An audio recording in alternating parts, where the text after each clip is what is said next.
ರಾತ್ರಿ 2:33 ಆಕ್ಸಿಡೆಂಟ್ ಆಗಿರುವಂತದ್ದು ನೋಡಿ. ಯಾವ ತರ ಆಕ್ಸಿಡೆಂಟ್ ಆಗಿದೆ ಅಂತಂದ್ರೆ, ರಸ್ತೆಯಲ್ಲಿ ಲಾರಿ ಪಾಡಿಗೆ ಲಾರಿ ಓಡಿಸ್ಕೊಂಡು ಹೋಗ್ತಾ ಇರ್ತಾರೆ. ಇವರು ಅಡ್ಡ ರಸ್ತೆಯಿಂದ ಬಂದು ಬೈಕ್ ಅಲ್ಲಿ ಸೀದಾ ಹೋಗಿ ಲಾರಿ ಹೊಡ್ಕೊಂಡು ಪಾಟ್ ಔಟ್ ಆಗಿರುವಂತ ದೃಶ್ಯನ ನೀವು ನೋಡ್ತಾ ಇದೀರಿ. ದಯವಿಟ್ಟು ಟೂ ವೀಲರ್ ಅಲ್ಲಿ ಓಡಿಸಾಡೋರು ಹುಷಾರಾಗಿ ಓಡಿಸಾಡ್ಬೇಕು.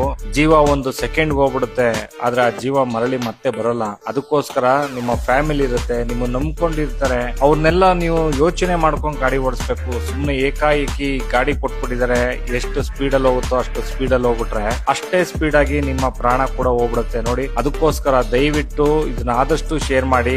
ನೈಟ್ ಹೊತ್ತು ಒಂದು ಮಿನಿಮಮ್ ಟೈಮಿಂಗ್ಸ್ ಇರುತ್ತೆ, ಆ ಮಿನಿಮಮ್ ಟೈಮಿಂಗ್ಸ್ ಅಲ್ಲೇ ನೀವು ಮನೆಗೆ ಸೇರ್ಕೊಳ್ಳೋದು ಒಳ್ಳೇದು. ಆ ಟೈಮಿಂಗ್ಸ್ ಮುಗಿದ್ಮೇಲೆ ರ್ಯಾಶ್ ಆಗಿ ಓಡ್ಸಕ್ ಹೋಗ್ಬೇಡಿ. ಯಾಕೆ ಅಂತಂದ್ರೆ ನೋಡಿ, ಹೆಲ್ಮೆಟ್ ಕೂಡ ಹಾಕೊಂಡಿಲ್ಲ, ಇಷ್ಟು ಸ್ಪೀಡ್ ಅಲ್ಲಿ ಹೋಗ್ತೀರಾ. ಆಕ್ಸಿಡೆಂಟ್ ಆದಾಗ ಪ್ರಾಣನೇ ಹೋಗುತ್ತೆ ಅಂತ ಏನಿಲ್ಲ, ಕೈಕಾಲು ಮುರಿದೋಗ್ಬೋದು, ಏನ್ ಬೇಕಾದ್ರೂ ಆಗ್ಬೋದು, ಆದ್ರೆ ಸಫರ್ ಪಡೋದು ನಿಮ್ಮ ಫ್ಯಾಮಿಲಿನೇ. ಅದನ್ನ ಫಸ್ಟ್ ಮೈಂಡ್ ಅಲ್ಲಿ ಇಟ್ಕೋಬೇಕು. ದಯವಿಟ್ಟು ಆದಷ್ಟು ನಿಮ್ಮ ಫ್ರೆಂಡ್ಸ್ ರಿಲೇಷನ್ ಗೆ ಈ ವಿಡಿಯೋ ಶೇರ್ ಮಾಡಿ. ಟೂ ವೀಲರ್ ನ ಆದಷ್ಟು ಸ್ಲೋ ಓಡಿಸ್ತೀವಿ.